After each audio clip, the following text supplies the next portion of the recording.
অনেক দিন আগের কথা। এক দেশে একটা জাদুর পাহাড় ছিল। আর সেই জাদুর পাহাড়ে একটা রাস্তা ছিল। আর সেই রাস্তায় একটা ডাইনি বুড়ি দাঁড়িয়েছিল, কারণ সে এখন শিকার করবে।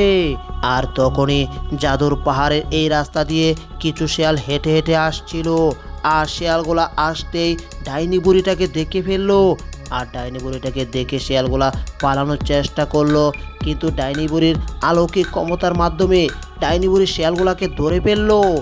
আর শেয়ালগুলাকে ধরে এক এক করে সব কটাকে খেয়ে ফেললো। আর কিছুক্ষণ পরে এই রাস্তা দিয়ে ঝেরি নামক একটা ইঁদুর আসছিল।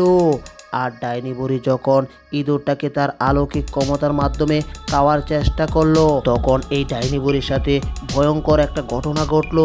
বন্ধুরা, এই ভিডিওর দ্বিতীয় পর্বটা মজার পর্ব, আর তাই দেখতে চাইলে এখনই ভিডিওটাতে লাইক করো আর চ্যানেলটাকে সাবস্ক্রাইব করে কমেন্টে লিখে দাও পার্ট 2। ধন্যবাদ।